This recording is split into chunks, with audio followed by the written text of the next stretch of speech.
Quando nós falamos da guerra cultural, isso é algo muito, podemos dizer, perigoso ao mesmo tempo.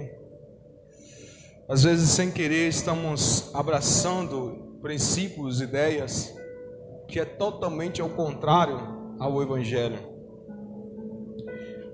E como nós falamos, hoje nós estamos vivendo em um tempo em que vivemos uma guerra de narrativas, enquanto o mundo está conceituando o que é um casamento, o mundo está conceituando o que é família, o mundo está conceituando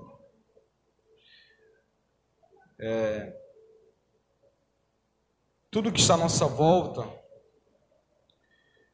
E se nós não atentarmos para isso, cairemos num grande erro, cometeremos erros que talvez comprometa os nossos relacionamentos, em tudo que está envolvido na nossa vida.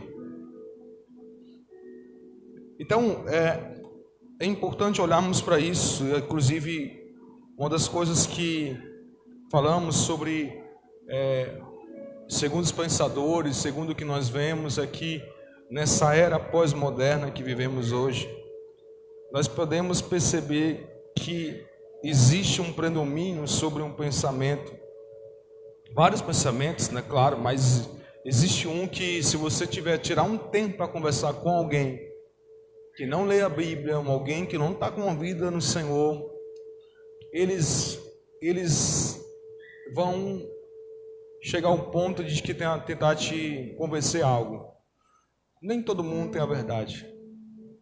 Eu tenho uma verdade completa. Eu tenho uma verdade, você tem outra verdade, outra pessoa tem outra verdade. Então nós começamos a perceber que é por aí que está que as coisas estão caminhando, não? E nós lemos até um texto, depois eu queria que, se você não leu, eu peço que você leia 1 Coríntios capítulo 1, 1 Coríntios capítulo 2. São textos maravilhosos que Paulo ele tenta exatamente, através desses primeiros capítulos, demonstrar como a mensagem do Evangelho, a mensagem da cruz, ela sim, ela é uma contracultura daquilo que nós vivemos, aquilo que o mundo hoje quer viver, quer ditar. E sabemos que, em meio a esse jogo, esta guerra que estamos vivendo, eu falei uma coisa, não sei se vocês se lembram disso, em meio a esta guerra de narrativas, existe uma classe dominante, através de vários meios de comunicação, existe uma classe dominante que, através de telejornais, enfim, revistas, eles manipulam, eles querem narrar, manipulam informações, né? Existe um grupo dominante. E nós temos que estar bem conscientizados, através da palavra de Deus, fazer uma leitura correta sobre o que nós vivemos. Eu queria hoje começar com esse texto. Abra sua Bíblia, Evangelho de Mateus, capítulo 24, versículo 14.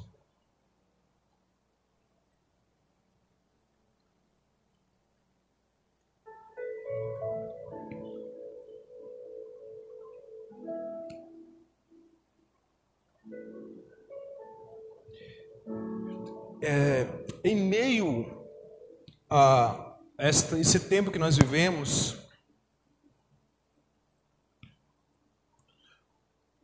nós percebemos que quanto mais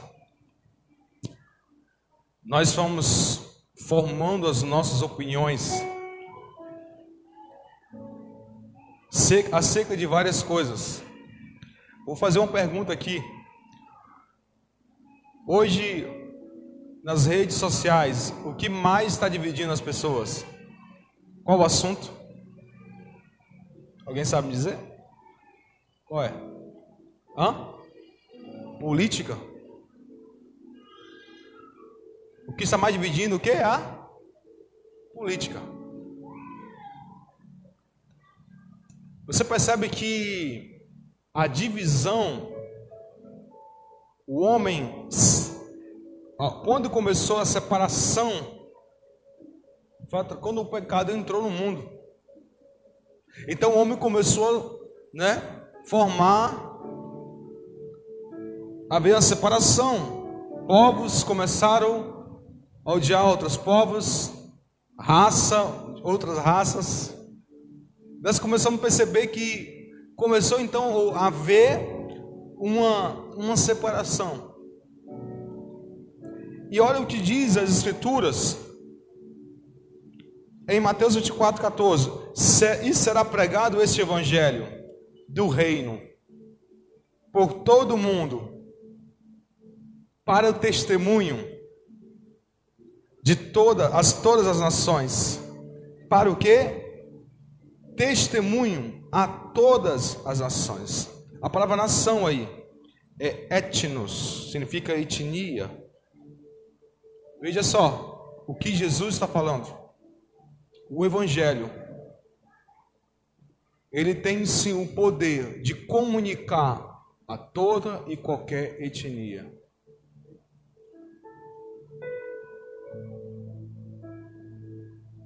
Aleluia. Normalmente, quando as pessoas começam a discordar da gente, se der para a gente isolar da nossa vida, se der para a gente excluir, do coração já excluiu, né? Da rede, ou rede social é só mesmo externar daquilo que muitas vezes foi excluído do nosso coração. É muito fácil para nós estarmos com quem concorda com aquilo que nós pensamos. Mas quando eu olho para a minha Bíblia, eu acredito que você achará na sua Bíblia também, eu encontro um Jesus que, em sua trajetória, aqui, tem 3 anos e meio, mais ou menos assim,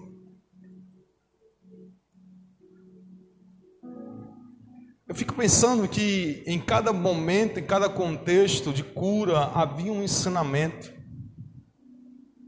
A cada contexto de uma restauração através da palavra, havia um princípio, um ensinamento.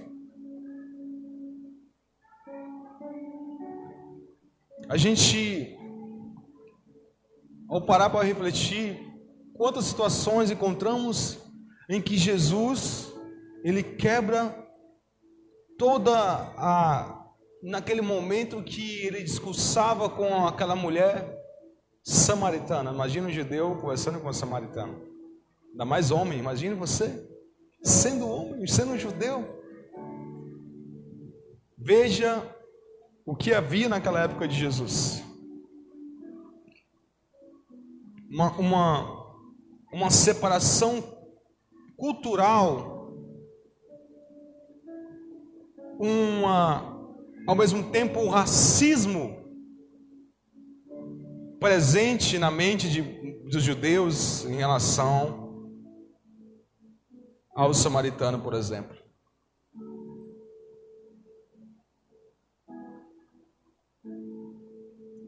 Eu não sei se você se choca, mas tem um momento que Jesus, ele fala com um cabra que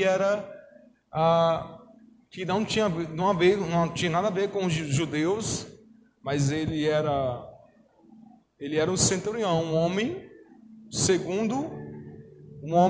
que estava à ordem de um império romano, e era um homem, podemos dizer, que estava a serviço a qualquer situação. Uma palavra que você é para matar, vão lá e mata, entendeu?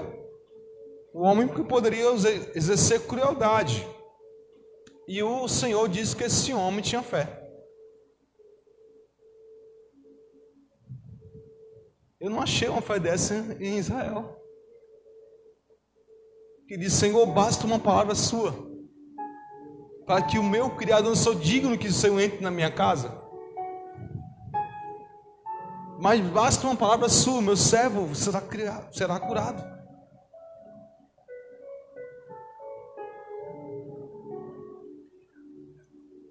O que nós estamos aqui tentando trazer para você, para que podemos discorrer um pouco, é que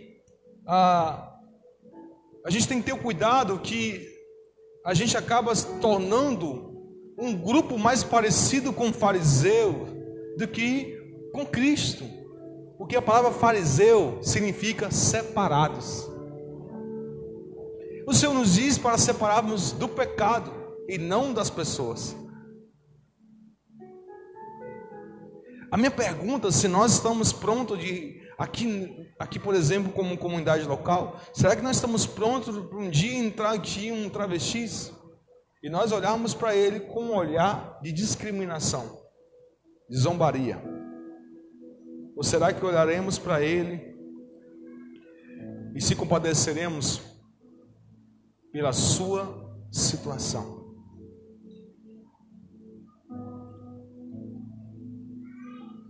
Vocês estão me entendendo? O que Jesus está falando através dessa palavra? É que o Evangelho ele consegue dialogar com toda cultura e etnia. Eu não sei se você já leu o Apocalipse, mas mesmo depois de todos o desdobramento do tempo do fim, o apóstolo João, ele tem uma visão clara de todas as nações, raças, povos e tribos. Significa que nós não seremos, vou repetir, igualzinho, da mesma cor, com os olhos preto ou azul, que você possa imaginar. Vai ter negros, vai ter brancos, pardos e tantos outros tipos de pessoas, de sua forma, de sua cultura, que da sua maneira cultuará, adorarão ao Senhor.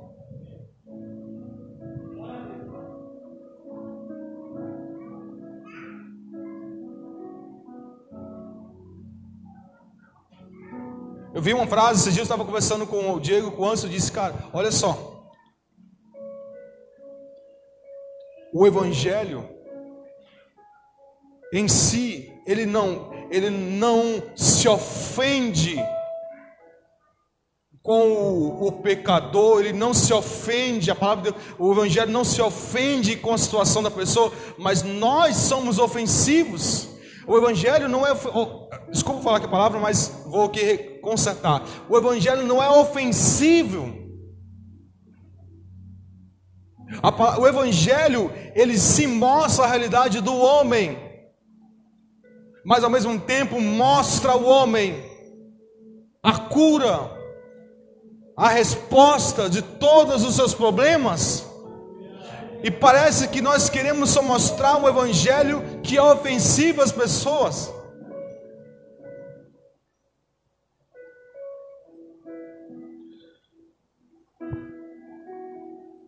E nós temos que pensar nesse Evangelho como narrativa de todos os conflitos do homem, irmãos. Foi assim que nós olhamos para o que aconteceu com Jesus, através da vida dele. Mas infelizmente, em algumas situações nós encontramos nas Escrituras apóstolos como o apóstolo Pedro, ainda depois de andar com Jesus, em algumas situações, olha só, irmãos, que Espírito está em nós. Lugares em que Jesus não foi recebido, eles olharam para o Senhor, Pedro e João: Senhor, o Senhor não quer que nós oremos para que o fogo venha dos céus e acabe com esse povo aí? Eu sei, que espírito vocês são, cara? Porque eles me rejeitaram. Eu não vim para destruir, eu vim para salvar.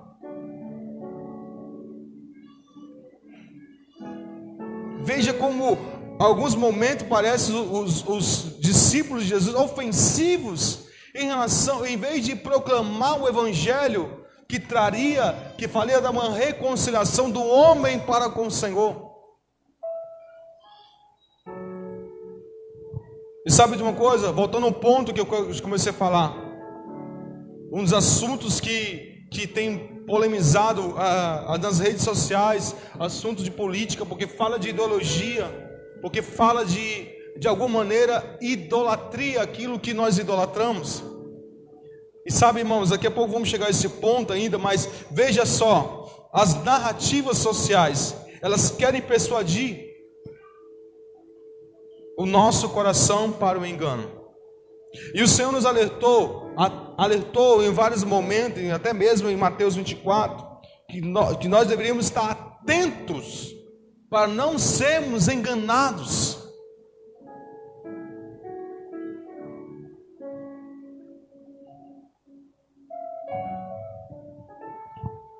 Não sermos enganados por filosofias humanas, por exemplo.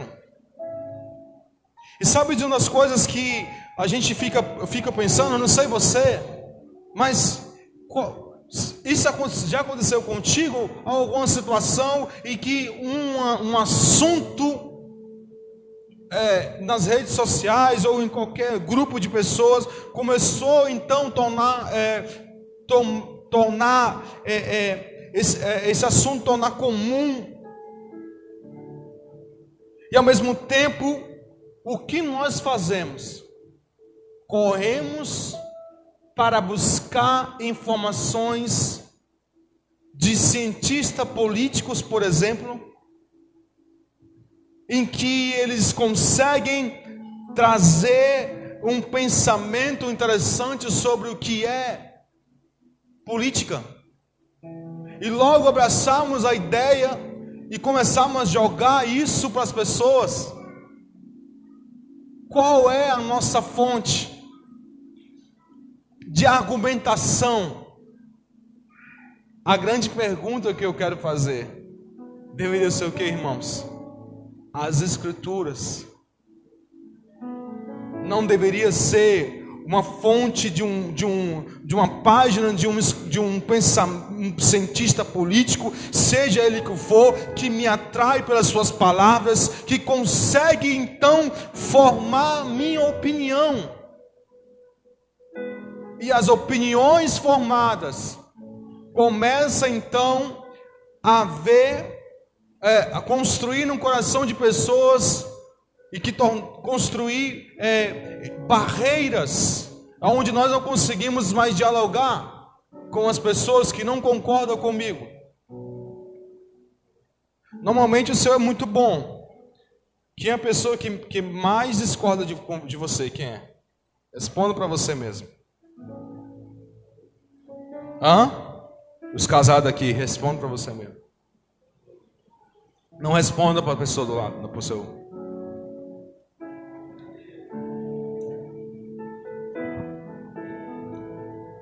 Queridos, prestem bem atenção numa coisa que eu quero falar. Cuidado com os discursos maravilhosos sobre algum tema que está pertinente. Cuidado, isso pode ser um engano que você está entrando. Você pode dizer assim, não, cara, mas pastor, nós temos que amar nossa nação. Sim, nós temos que amar nossa terra, mas não devemos temos o cuidado de não tornarmos, ao tal ponto, um nacionalista zeloso. Pastor, qual o problema? Não tem nenhum problema de ser nacionalista zeloso, assim como não tem nenhum problema de ser um religioso zeloso. Somando um nacionalista zeloso com uma personagem também de um religioso zeloso, você vai ter um Saulo. Quem foi Saulo? Está escrito em Gálatas capítulo 1:14. E na minha nação, quanto ao judaísmo, avantajava-me a muitos da minha idade, sendo extremamente zeloso nas tradições dos meus pais. A Bíblia diz em Atos 9, quando em algumas passagens na Bíblia que assim como Paulo perseguia a igreja, foi testemunho de martírios e homens. Quem ele era? Como ele diz em Gálatas, eu era uma pessoa, e na minha nação, eu era um nacionalista zeloso, cara. Eu defendia o direito da minha nação, eu era um religioso zeloso. Ele chega a dizer outras palavras, em outras passagens, que por causa da religião dele, fariseu. E parece que nós estamos tendendo mais por esse lado. Uma figura totalmente distorcida de quem é um discípulo de Jesus. Porque quando Paulo se converteu, sabe quem ele foi? Um homem que deu sua vida pelos gentios. Por ele ser nacionalista, eles achavam exatamente que eles eram a melhor nação, eles eram o melhor tipo de pessoas, porque eles sim eram racistas, e por isso as demais nações, para eles, eram tudo subpovos. Em outras palavras, com quem mais nós estamos parecidos? Com Jesus? Ou com um tipo de pessoas que estão abraçando ideologias? Ou a nossa própria narrativa? Porque nós falamos de narrativas sobre a guerra cultural, onde um poder de influência causando sobre a massa. Mas aí eu estou falando agora sobre nosso contexto. Domingo passado eu falei sobre isso. Guerra cultural, ou seja, onde uma classe dominante, como você quiser dominar a nova era, o pessoal dessa naipe aí, onde eles tentam dominar a sociedade, onde eles tentam falar o que nós devemos comer, como tipo de comportamento nós devemos ter, como é o nosso casamento, como deve ser o nosso relacionamento, e aí nós encontramos o quê? O tipo de relacionamentos rasos, aonde qualquer coisa pode separar, pode acabar um divórcio. Isso é um exemplo do que nós estamos falando. Mas a questão é que muitas vezes nós cometemos um erro de fazer a nossa narrativa baseada em nossas experiências, e muitas vezes más experiências. E sabe o que nós fazemos? E aí usamos rede social para atingir pessoas. Aí nós usamos a rede social para o quê? Disparar sobre pessoas.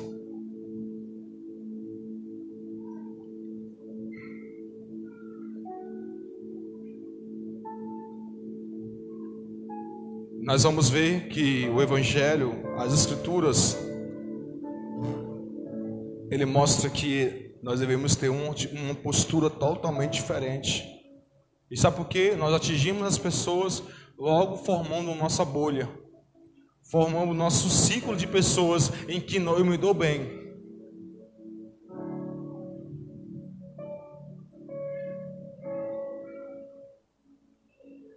Eu estava ouvindo uma certa pessoa que disse algo. Você sabe qual a causa do problema no Brasil?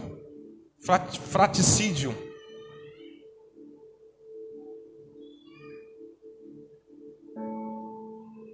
As indiferenças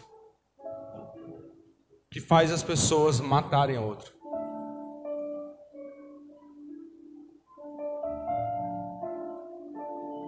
Vocês estão me entendendo?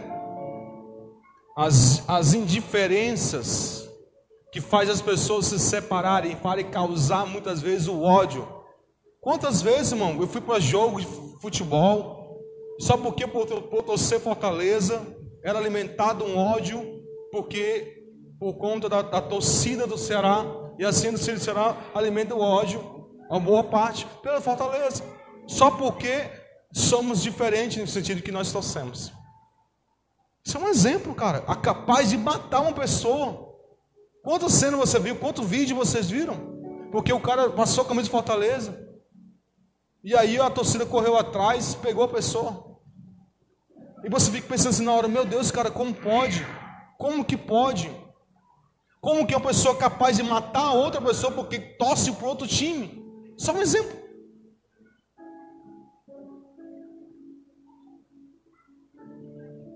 Isso é um exemplo.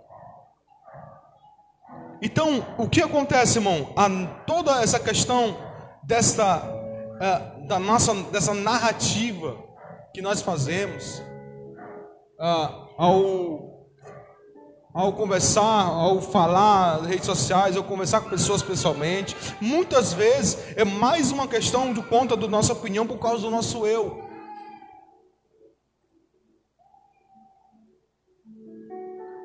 Qual é a causa do divórcio, irmão? Diga para mim. Marido deixou uma esposa, a esposa deixou um marido. O egoísmo, o eu. E aonde que o Senhor tratou isso, pessoal? Diga para mim. Aonde que isso foi tratado? Na cruz, irmão.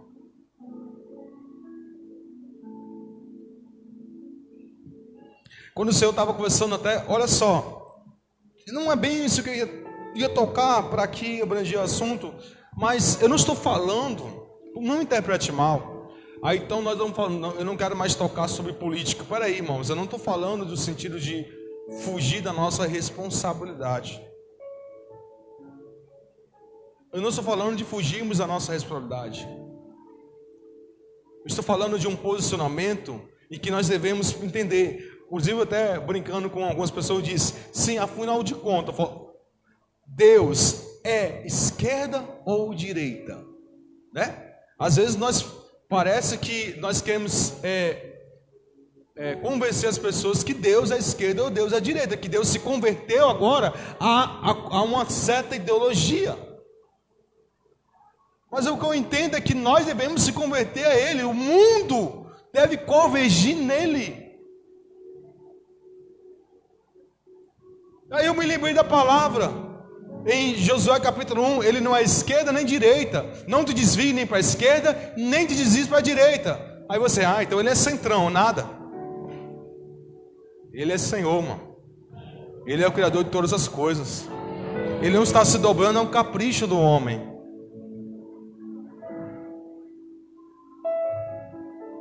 Ele não está se dobrando ao capricho do homem. Por que eu estou falando isso? Porque Pedro foi dar uma opinião para Jesus. E é uma opinião egoísta. Senhor, não faça isto. Porque ele disse que ele ia para Jerusalém, que ia aparecer na mão dos anciões, que ele ia morrer e ressuscitar.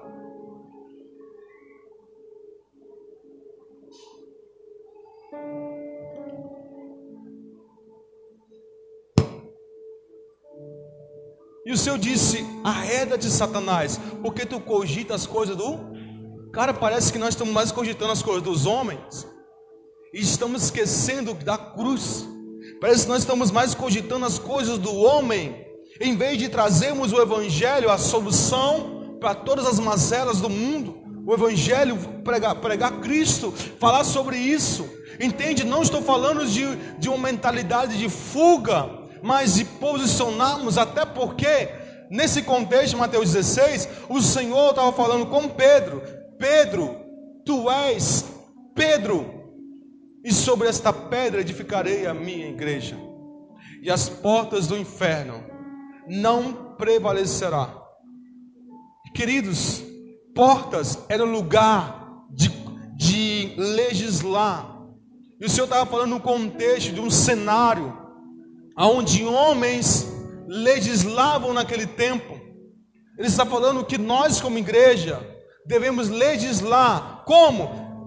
A palavra de Deus é a nossa legislação, é a constituição do reino de Deus, aonde traz a paz no coração dos homens, aonde apresentamos uma narrativa de uma reconciliação.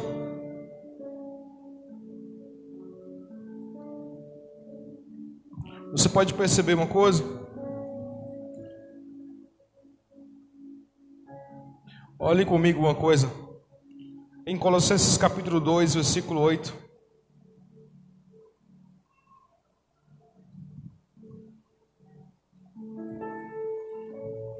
Queridos, eu quero pedir como pastor sobre sua vida, atente a essa mensagem que você está ouvindo hoje. Aqueles que estão nos ouvindo também, assistindo, atente.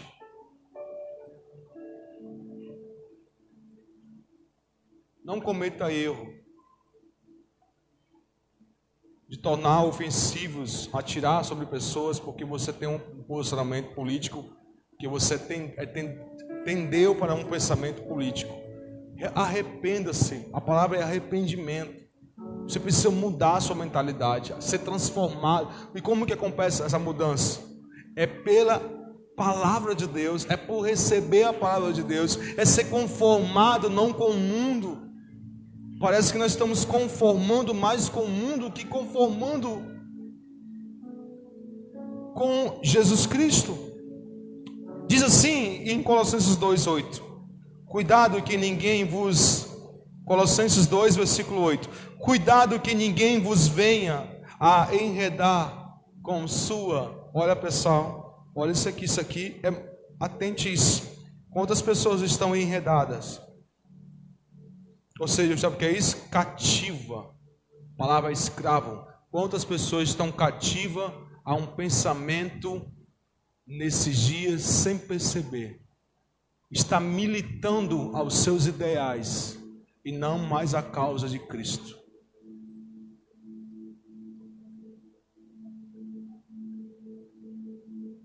Paulo, ele alerta, cuidado, que ninguém vos venha enredar, venha escravizar com sua filosofia e vãs sutilezas, conforme a tradição dos homens, conforme os rudimentos do mundo, e não segundo Cristo. Isso é um alerta para nós. Nós temos que ter cuidado, queridos.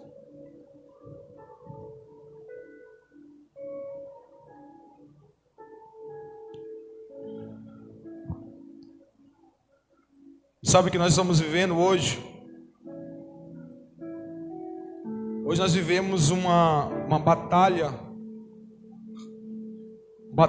racialmente hostil. Nós temos vivido isso, mas a igreja, ela é resposta para isso. Quando chegaram para Jesus, ele conta aquela parábola do bom samaritano. Por quê? Porque estava ali um homem perguntando ao Senhor como teria a vida eterna. E ele disse: você conhece, o que você fala sobre o mandamento? O que você diz sobre isso? Ele disse: amar a Deus sobre todas as coisas, amar o próximo como a ti mesmo. E o Senhor começa a contar, narrar a história de indiferenças, Neto. Da indiferenças em que havia no sacerdote, que não deveria haver. Na indiferença que havia no levita, que não deveria haver. Acerca de um homem que estava caído na beira do caminho. E nós distanciamos da humanidade que está caída, Diego, porque nós estamos mais preocupados com os nossos interesses pessoais, nas nossas opiniões pessoais, do que se aproximar e trazendo o evangelho para todas as etnias, para todo tipo de pessoas. Porque Jesus morreu até para aquela pessoa pior que você pode imaginar nessa terra. Eu não sei, mas talvez muitos evangélicos seria uma resistência muito grande, como homens, figuras nessa nação, por exemplo, ou de outras nações, se convertessem a Jesus, cara.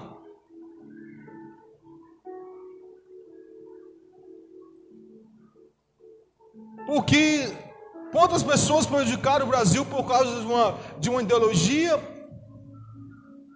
Empobreceu a muitos, mas a minha pergunta é: se convertesse, como seria a sua atitude de alegria ou de raiva? Desgraçado, deveria ir para o inferno.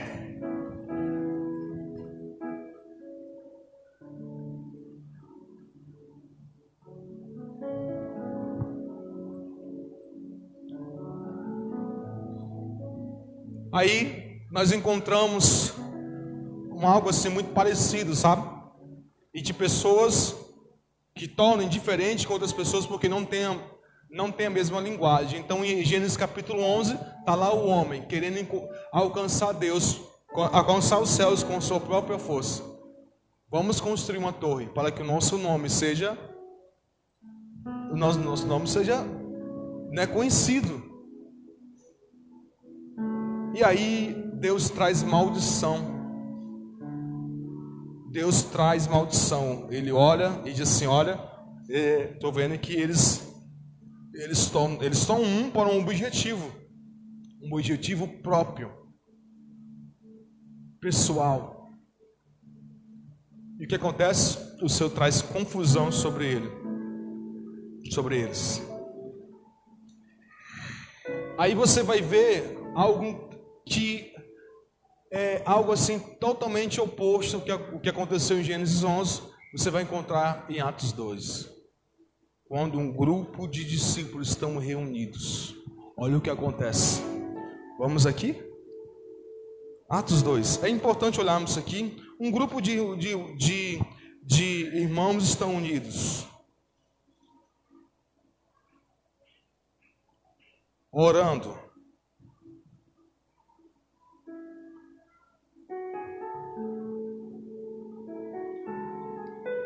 Versículo 1. Ao cumprir-se o dia de Pentecostes, estavam todos reunidos no mesmo lugar. De repente veio do céu um som de um vento impetuoso e encheu toda a casa onde estavam assentados. E apareceram, distribuídas entre eles, línguas como de fogo, e pousou umas sobre cada um deles. Todos ficaram cheios do Espírito Santo e passaram a falar, o quê? Em outras línguas, segundo o Espírito lhe concedia que falasse. Veja só no versículo 5. Ora, estavam habitando em Jerusalém judeus, homens piedosos, vindo de todas as nações debaixo do céu. E quando, pois, se fez ouvir aquela voz, afluiu a multidão que possui de perplexidade, porquanto cada um os ouvia falar na sua própria língua. E estavam, pois, atônitos e admirados, dizendo: vede, não são porventura galileus? Todos esses aí estão falando. Veja o que eles estão falando. E como os ouvimos falar cada um em nossa própria língua materna. Somos pardos, medos, elamistas, e os naturais de Mesopotâmia, Judeia, Capadócia, Ponto e Ásia, da Frígia, da Panfilha, do Egito, das regiões da Líbia, nas imediações de Cirene, romanos que aqui residem, tanto judeus como prosélitos, cretenses e árabes. Como os ouvimos falar com a nossa própria língua as grandezas de Deus, a todos atônitos, perplexos, interpretavam uns aos outros. O que quer dizer isso? Veja a inversão do que acontece nesse momento na história. Agora Deus desce e Ele abençoa para que aquelas pessoas que estavam naquele momento em Jerusalém pudessem ouvir, entender uma linguagem, apesar de suas diferenças, apesar de suas culturas. Veja só o primeiro milagre que acontece quando o Espírito de Deus vem sobre os discípulos. Eles conseguem comunicar a linguagem para que aquelas pessoas pudessem entender.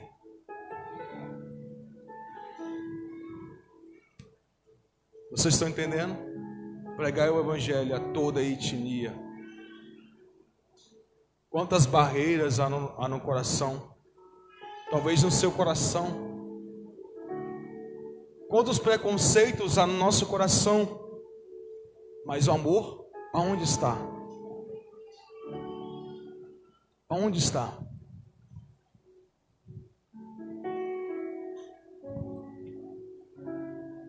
Nós encontramos nas Escrituras algumas situações Parece que nós somos às vezes mais parecidos com Pedro do que próprio Jesus, sabe? Pedro ainda no processo de entender. O Senhor teve que trazer visões para Pedro, para mostrar para ele, para tratar com ele as indiferenças. Pedro era um tipo conservador, entendeu? É um cara que dizia assim, cara, só mesmo nós estamos conservando aqui a tradição, nossa tradição, né? Então assim, outra coisa, né? Não deve se muito, né, misturar. Nós somos o povo escolhido. E aí o Senhor traz a visão para Pedro. E qual é a visão? Vários animais e um grande lençol descendo e diz: mata e come. Olha o que o Senhor fala para ele: mata e come. Ele disse: como posso matar? Como posso comer algo que é imundo? O Senhor disse: como você pode chamar aquilo de imundo, aquilo que eu fiz, aquilo que eu considero? E aí Deus teve que tratar com Pedro, porque ele teve que ir na casa de quem? Do Cornélio. E ao falar com Cornélio, toda a sua casa se voltaram ao Senhor. E a Bíblia diz que Cornélio era um homem temente a Deus, cara.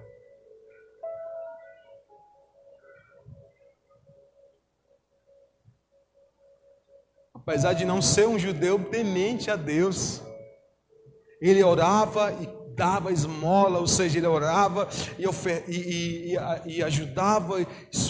Aquilo ficou no memorial, aquilo ficou na memória de Deus. Então, perceba, mas por outro lado, você percebe que essas são, às vezes, aquilo que externa o nosso coração. Pedro teve que entender, mesmo recebendo a revelação, porque o que é igreja? A igreja não é formada por um tipo de pessoa. Falando de pessoas, são pessoas aqui, por exemplo, aqui tem várias pessoas que têm, podemos dizer, vieram de uma cultura diferente de cada um de nós, em contexto de família. Mas mesmo assim, apesar das indiferenças, nós temos a condição de amar por aquilo que o Senhor colocou no nosso coração. Em Colossenses capítulo 3, abra sua Bíblia comigo. Colossenses capítulo 3.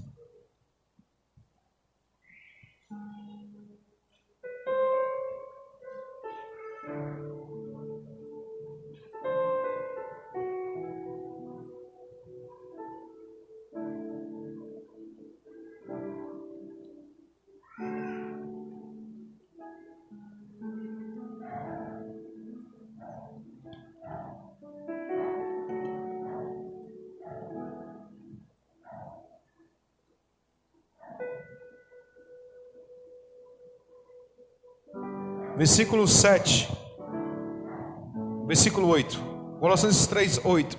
Agora, porém, despojai-vos igualmente de tudo isso: ira, indignação, maldade, maledicência, linguagem obscena do vosso falar. Não mentais uns aos outros,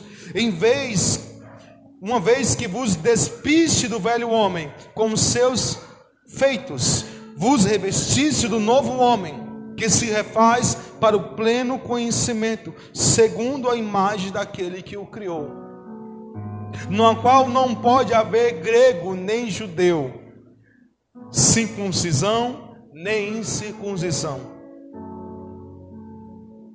bárbaro, cita, escravo, livre, porém Cristo é tudo em todos. Cristo é tudo em todos. Paulo está falando um contexto de uma igreja em que havia isso aqui, toda essa diversificação de tipo de pessoas, de sua nacionalidade, de sua cultura. Mas Paulo está dizendo assim, cara, tudo, nós devemos entender que tudo, todos vocês, todos nós, porém em Cristo, é tudo, Ele é tudo em todos. E ele diz como que nós devemos então nos comportar, a nossa postura, a nossa vida, o que tem que ser demonstrado, porque todos somos um em Cristo. Revesti-vos, pois, como eleitos de Deus. No versículo 12: santos e amados, de ternos afetos de misericórdia, bondade, de humildade, mansidão e longanimidade. Paulo fala que nós devemos cultivar isso, porque cultivar vem da palavra cultura.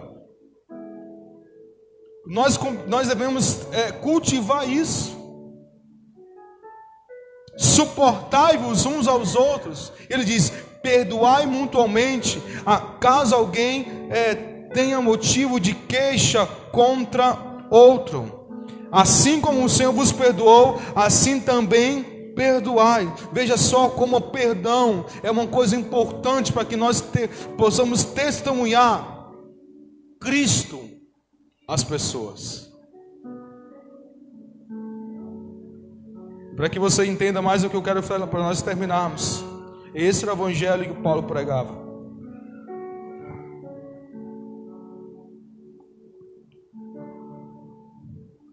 Olha quem Paulo tornou. O homem que perseguia os cristãos. E olha o que aconteceu com ele, irmãos. Veja só, para que você compreenda melhor, no capítulo 1 de Colossenses, ainda na mesma carta, versículo 13: ele nos libertou do império das trevas e nos transportou para o reino do Filho do seu amor, e no qual temos a redenção, a remissão dos pecados. Este é a imagem de Deus, o invisível, o primogênito de toda a criação. Pois nele foram criadas todas as coisas, no céu e na terra, visíveis e invisíveis, sejam tronos, sejam soberanias, quer principado, quer potestade. Tudo foi criado por meio dele e para ele. Ele é antes de todas as coisas. Nele tudo subsiste.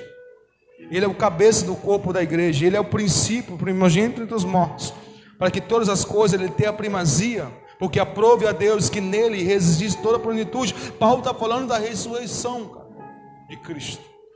O que a ressurreição fez? A morte e a ressurreição do Senhor fez convergir nele todas as coisas. Parece que nós queremos tentar fazer o contrário do que Cristo começou a realizar na partir da sua morte e ressurreição, a partir da cruz.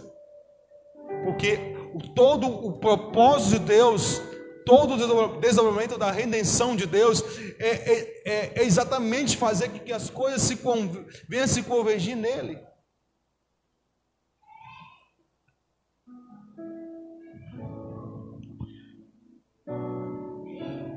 Aleluia! E veja só, vamos aqui adiantar, aqui no versículo 20: e que havendo feito a paz pelo sangue da cruz, havendo o quê? Feito o quê? Irmão, por favor, vamos, por favor, se está faltando você meditar mais sobre a obra de Cristo na cruz do Calvário, por favor, pense mais um pouco sobre o que o sangue de Cristo, o sangue de Cristo, como Paulo diz, sangue da cruz, o sangue da sua cruz, por meio dele, reconciliar-se consigo mesmo todas as coisas, quer sobre a terra, quer nos céus. Nós devemos ser homens e mulheres que possam, através de nossa vida, manifestar isso às pessoas. Homens e mulheres de paz. Homens e mulheres de paz. Nós temos que aprender, mesmo que alguém está totalmente contrário ao que nós pensamos em Cristo, mas mesmo assim devemos amá-lo. Devemos ganhar para Cristo através do amor. Irmão, quantos testemunhos, a não ser você já ouviu, de pessoas que têm ódio de cristãos, por exemplo, ódio de Cristo, e que através da vida da pessoa fez acreditar, cara, Jesus. Vou contar aqui uma história, vamos dar exemplo, irmãos. Isso aqui foi de fato. Uma certa vez, eu lembro de uma história de um homem, que um general que ia no seu exército, ele começou a perseguir um soldado lá no meio deles. Todas as vezes, todo dia, ele vinha humilhar esse cara. Sabe, o cara pegou no pé? O pastor pegou no pé. Essa palavra mesmo. Você não sabe o que é pegar no pé. Pegou no pé do cara. E aí com aqueles coturnos, né? Dava aquele chute nele. Todos os dias. Ele fazia isso com esse soldado.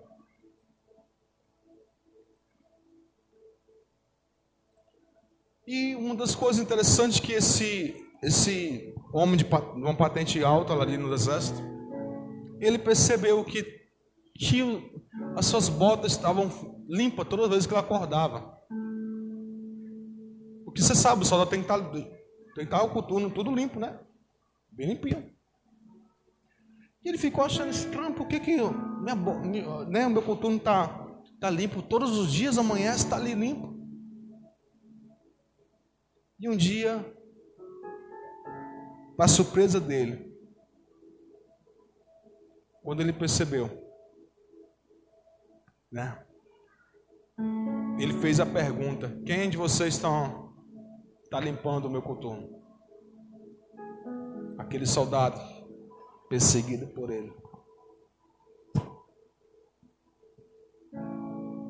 E o Senhor, ele chamou ele para perto para conversar. Quem é você mesmo? Eu sou um filho de Deus. Ele começou a chorar. Você limpa o meu coturno? Todos os dias eu bato você? Ele disse: sim, Senhor. Esse cara entregou a vida para Jesus. Quantas histórias, irmão, nós podemos nomear aqui de pessoas, mesmo sendo perseguido, não teve nenhum motivo de pregar ódio, de revolta. Não é esse Jesus que nós estamos seguindo? Não é desse Jesus que nós falamos, o Cristo que morreu por nós pecadores? Ainda sendo pecadores, mas pelo seu sangue, pela sua obra, hoje nós somos filhos de Deus, santificados em Cristo.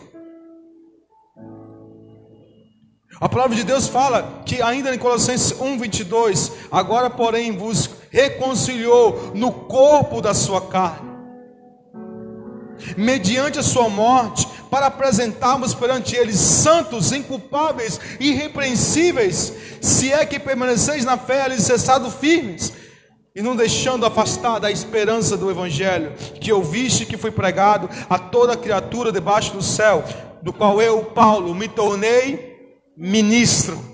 Esse Paulo que falamos no início, Saulo, um nacionalista zeloso, um religioso zeloso, pelo seu zelo perseguiu a igreja, mas por encontrar Cristo, por aprender, e a partir do Senhor ensinou a ele o que é, para que ele anunciasse o evangelho do reino de Deus.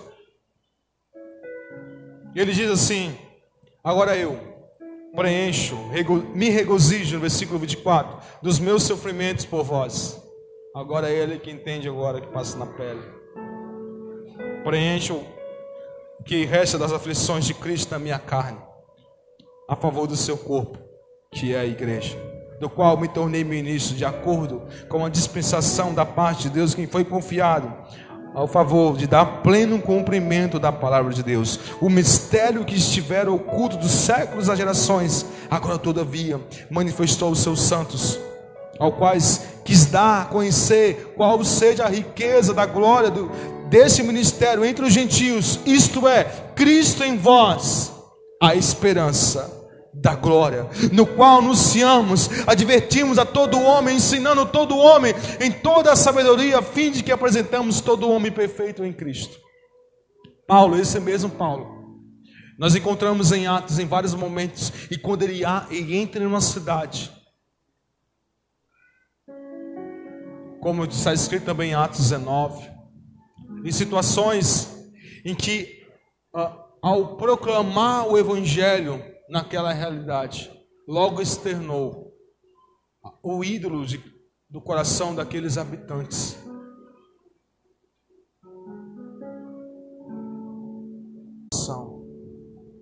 E o que nós fazemos muitas vezes em relação à idolatria? O que é um ídolo?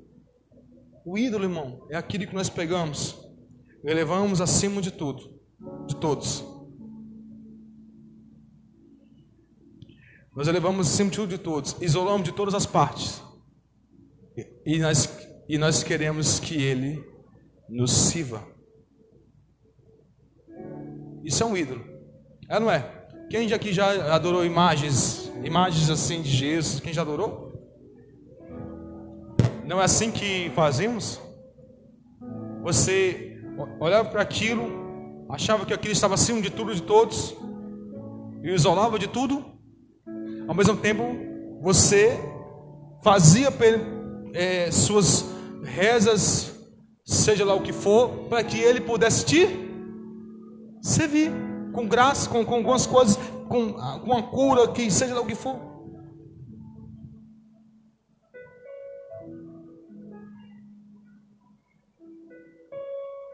E parece que nós estamos fazendo do Evangelho um ídolo e não uma proclamação, para que todos sejam alcançados através dessa palavra, para respostas às aflições de todo o coração do homem. Eu quero terminar contando algo para vocês.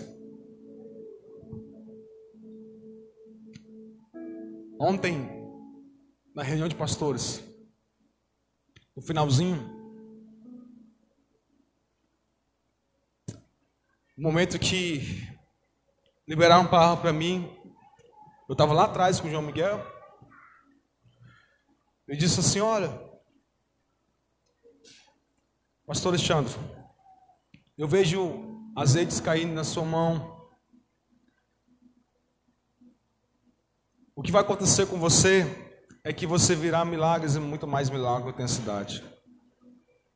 Cânceres desaparecerão. Seu ministério será conhecido pelo também ministério de curas e milagres.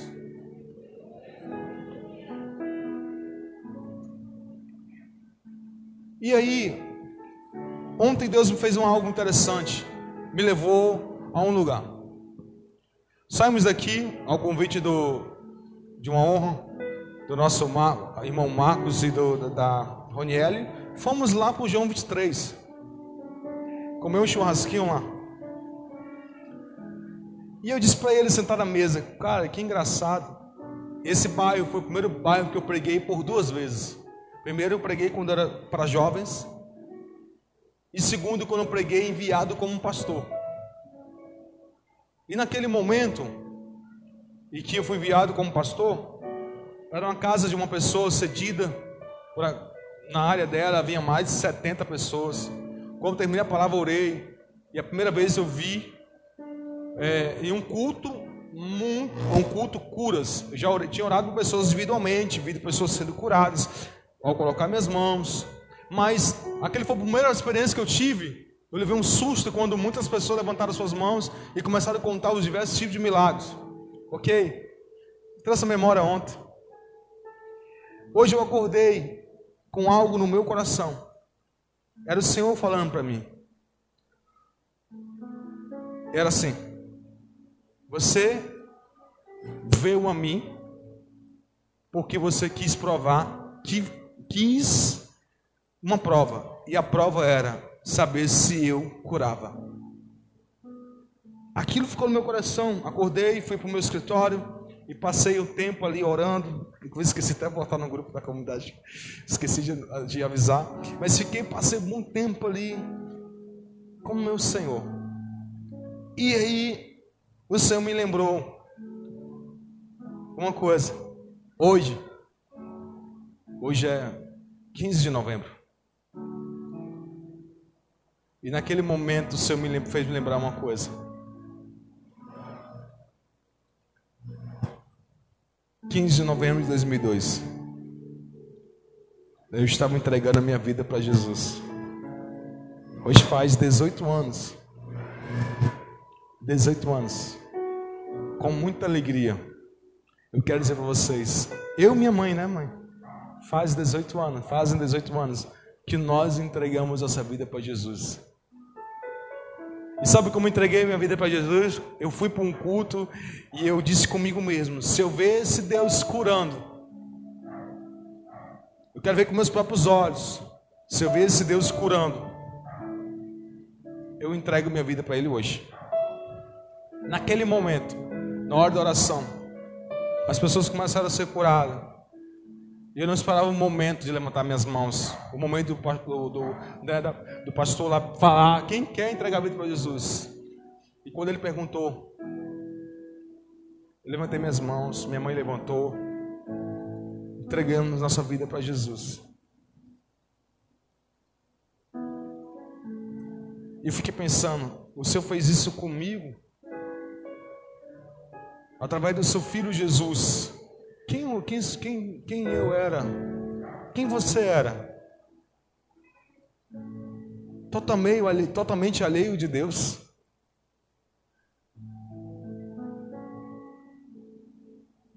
O homem pecador, de fato, como diz, ele tem algo contra Deus. Mas mesmo assim, ele quis ministrar a paz, ele veio para ministrar a paz. Porque o homem no pecado, ele tem algo contra Deus mesmo, ele é contra Deus. Mas o Senhor decidiu me amar e me eleger, me salvar, assim como muitos estão aqui ouvindo. E eu queria falar para vocês, irmãos, com motivo de alegria, 18 anos, eu não me arrependo nem um minuto, nem um segundo. Nem um segundo. Sou feliz por servir esse meu Deus. E muito interessante, eu acordei com esse coração. Você veio a mim por conta de uma cura. E sabe o que ele falava para mim? Muitas pessoas viram a mim pelo mesmo contexto, através da sua vida. Fica de pé. E sabe, irmãos, eu fico pensando se esse Deus, apesar de eu ser tão diferente dele, por causa do pecado, uma cultura, um estilo de vida totalmente diferente dele, ele mesmo assim decidiu me amar. Ainda mais nós, o que deveríamos fazer com as pessoas?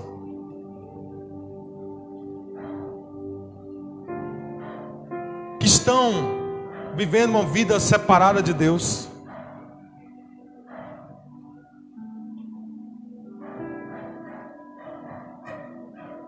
Ainda mais, o que nós devemos fazer? Irmãos, o meu conselho para você, igreja, o meu conselho, saia da bolha, irmão.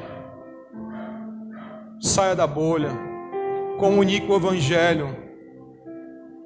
Porque o desejo dele é que todo homem venha à salvação.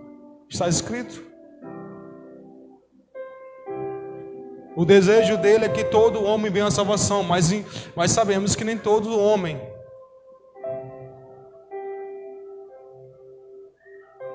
E esse mesmo todo homem que vem à salvação é o homem todo que em nós alcança salvação. Como? A nossa alma, espírito e o nosso corpo. Quantos de nós, muitas vezes nossa alma está questionando, em conflitos por causa que estamos ouvindo o Evangelho da cruz, o Evangelho do Reino de Deus. Quantos de nós estamos em conflitos por conta de situações que está diante de nós? Escute só, irmão, quando você ouvir uma mensagem, que confronte a igreja, quando você ouvir uma mensagem que confronte os princípios da Bíblia, nós não devemos ir com ofensividade. Não é assim que o Senhor nos ensinou. Que espírito nós somos? O seu Espírito é derramado sobre nós, para que nós comuniquemos o Evangelho da salvação a todo homem.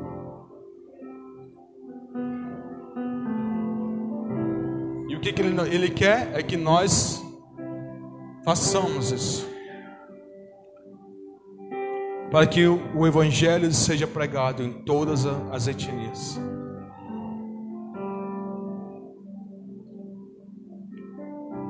Sabe o que nós lemos há pouco tempo? Toda barreira, toda parede de separação, como dizem Colossenses, toda parede de separação foi derrubada em Cristo Jesus. Nós levantamos parede. Sabe por que significa levantar parede? É exatamente para que, né?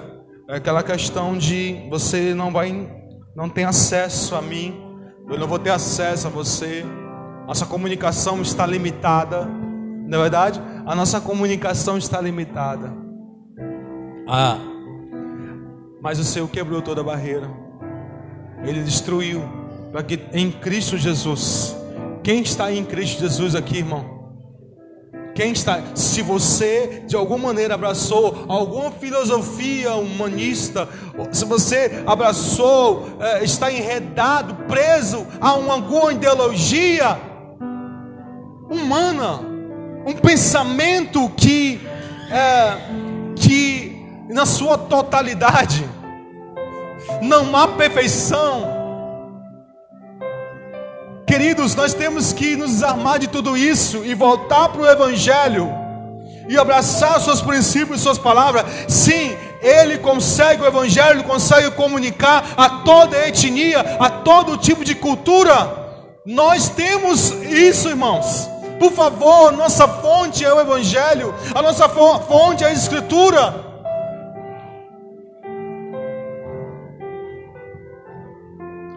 Eu vou pedir algo a vocês nessa noite, pode orar. Eu vou pedir para vocês façam para mim uma coisa. Eu queria que vocês, eu vou pedir oração, eu minha mãe, porque minha mãe também faz esse tempo, mas eu senti no meu coração que vocês deveriam orar pela minha vida, acerca desse tempo, dessa palavra que ontem foi liberada sobre minha vida e que hoje eu acordei com esse sentimento. Você veio a mim por conta de cura. Eu falei, e depois caiu a ficha que hoje era o dia 15 de novembro e o dia da proclamação. A minha vida é para isso. A nossa vida, irmãos, é para proclamar esse Evangelho de Cristo Jesus. Feche os teus olhos.